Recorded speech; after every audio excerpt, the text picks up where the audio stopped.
মসজিদের মাইকে কোনো হারানো বিজ্ঞপ্তি দেওয়া যাবে কিনা? মসজিদে হারানো জিনিসের বিজ্ঞপ্তি দেওয়া জায়েজ নাই। আপনারা জানেন আবু দাউদে বর্ণিত একটা হাদিস আছে, নবী সাল্লাল্লাহু আলাইহি ওয়াসাল্লাম বলেছেন, মসজিদে কেউ যদি দাঁড়ায় যদি বলে, ও ভাইরা আমার অমুক জিনিসটা হারাইছে, আপনারা কেউ পাইলে দিয়েন। সুন্নত হলো তার জন্য বদদুয়া করা। কি বদদুয়া করবেন? লা রাদ্দাল্লাহু আলাইক, আল্লাহ তাআলা তোমার জিনিসটা তোমার ফেরত না দেখ। তুমি আল্লাহর ঘরে আসছো ঘোষণা দেওয়ার জন্য হারানো জিনিসের, এটা হারানো জিনিস ঘোষণা দেওয়ার জায়গা, দুনিয়ার ধান্দা করার জায়গা মসজিদ না, এটা ইবাদতের জায়গা। মসজিদের বাইরে গিয়ে দাঁড়ায় বলতে পারেন, ভাই মুসল্লিরা আমার অমুক জিনিস হারাইছে, কেউ পাইলে দিয়ে। এই জন্য মসজিদে হারানো জিনিসের ঘোষণা দেওয়া জায়েজ নাই, হারাম না, জায়েজ। জানাজা শেষে মাটি দেওয়ার পর হাত তুলে মুনাজাত করার কোনো দলিল আছে কিনা? হ্যাঁ ভাই, এই জায়গায় হাত তুলে দোয়া করার দলিল আছে। নবী করিম সাল্লাল্লাহু আলাইহি ওয়াসাল্লাম নিজে আমল করেছেন। জানাজা শেষে যখন মৃত ব্যক্তিকে দাফন করবেন, জানাজার নামাজের পরে হাত তুলে দোয়া করা না, জানাজার নামাজটাই তো দোয়া, এরপর আবার কিসে হাত তুলে দোয়া? এরপর কবরে নিয়ে মুর্দাকে দাফন করছেন, দাফন শেষ। এবার যারা দাফন কাজে শরীক হয়েছেন সবাই কেবলামুখী হয়ে আল্লাহর কাছে প্রত্যেকে যার যার মতো, প্রত্যেকে আলাদা আলাদা করে যার যার মতো আল্লাহর কাছে দোয়া করবেন মুর্দার জন্য। কি দোয়া করবেন? নবী সাল্লাল্লাহু আলাইহি ওয়াসাল্লাম বলেছেন, সালু লি আখিকুমুত তাসবীত, ইস্তাগফিরু লি আখিকুম ওয়াসালু লাহুত তাসবীত, আও কামা ওয়ারাদ ফিল হাদিস। অর্থাৎ তোমাদের ভাই যার দাফন করলা, এখন তার জন্য আল্লাহর কাছে দোয়া করো, আল্লাহ যেন তাকে মাফ করে দেয়। আরেকটা দোয়া হলো, আল্লাহ যেন তাকে ঈমানের উপরে, এখন মুনকার নাকির যে প্রশ্ন করবে এটার উপর যেন অটল অবিচল রাখে। দুনিয়াতে সে ঈমানদার ছিল, এখনো সেই ঈমানের উপরে যেন টিকে থাকে, সে যেন বিচলিত হয়ে না যায়, এই জন্য আল্লাহর কাছে দোয়া করে। এই জন্য দোয়া করতে হয়। বাংলায় আপনি দোয়া করতে পারেন, আল্লাহ আপনি অমুককে যার কবর আমি দিলাম মাত্র দাফন করলাম, আল্লাহ তাকে মাফ করে দেন। আর তিনি দুনিয়াতে যেরকম ঈমানদার ছিলেন, এখন মুনকার নাকির প্রশ্নের জবাবেও আপনি তাকে ঈমানের উপরে টিকে থাকার তৌফিক দান করবেন। এই দোয়া হাত তুলে করাও নবী সাল্লাল্লাহু আলাইহি ওয়াসাল্লাম দ্বারা সাবিত এবং প্রমাণিত, কিবলামুখী হয়ে। এই জন্য এটা সুন্নাত এবং এটা করবেন।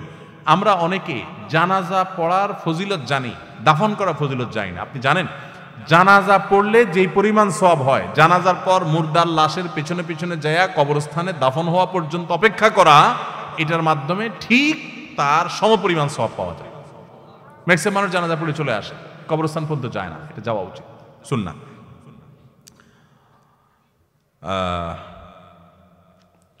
মুহাম্মদ সাল্লাল্লাহু আলাইহি সাল্লামকে ওহী নাজিলের সময় পরপর 3 বার চাপ দেওয়া হলো কেন? কেন জানতে চাচ্ছেন আপনি? কেন বুঝেন না আমার প্রশ্ন? আপনি নবী সাল্লাল্লাহু আলাইহি সাল্লামকে জিবরিল হেরা গুহায় প্রথম সাক্ষাতে যখন সূরা ইকরা বিসমি রাব্বিকাল্লাযী খালাক আয়াতগুলো নাজিল করবেন, তার আগে 3 বার তাকে চাপ দিয়েছেন।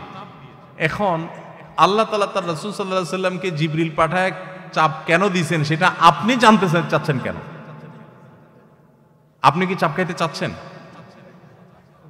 জিবরিলের চাপ বুঝেন? যদি এটা খাওয়ার তৌফিক আপনার আমার হবেই না, সেই সুযোগও নেই। যাই হোক ভাইরা আমার, জিবরিল প্রিয় নবী সাল্লাল্লাহু আলাইহি সাল্লামকে আল্লাহর নির্দেশে চাপ দিয়েছেন। কেন দিয়েছেন কোরআন হাদিসে এর পরিষ্কার কোনো কারণ উল্লেখ নাই। তবে বিভিন্ন গবেষক, বিভিন্ন বিশ্লেষক, ওলামায়ে কেরাম, ইমামগণ বিভিন্ন রকমের ব্যাখ্যা করেছেন যে এই কারণে হতে পারে, ওই কারণে হতে পারে। অনেকে বলেছেন নবী সাল্লাল্লাহু আলাইহি সাল্লামের অ্যাটেনশন পরিপূর্ণভাবে নেওয়ার জন্য, যে পরিপূর্ণ মনোযোগী হওয়ার জন্য এ ধরনের অভূতপূর্ব আচরণ তার সাথে করা হয়েছে।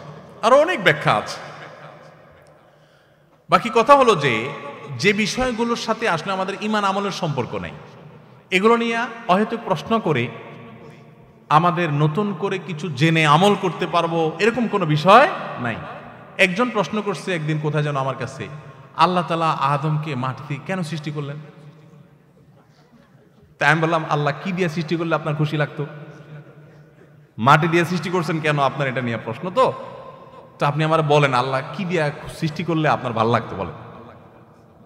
কাঠ দিয়ে বানাইলে ভালো লাগতো? কি চান বলেন? তো এগুলা অপ্রয়োজনীয় প্রশ্ন, অপ্রয়োজনীয় প্রশ্ন। আল্লাহ রাব্বুল আলামিন কোনটা কেন করেছেন এটা যদি আমি বুঝে যাই সবকিছু, জু সমঝ মে আ গই ও ফির খুদা কিউ কর হুয়া, আল্লামা ইকবাল একটা কবিতা। যারে আমার বুঝে রপ্ত করে ফেলছে সে আবার আল্লাহ হয় কেমন? বুঝেন নাই কথা? আল্লাহর সব কিছু, সব কেনর উত্তর যদি আল্লাহ আমার কাছে দেওয়া লাগে, সব রহস্য যদি আমি ধরে ফেলতে পারি, তাহলে আল্লাহ আর বান্দার মধ্যে পার্থক্য থাকলো কি? বুঝেন নাই?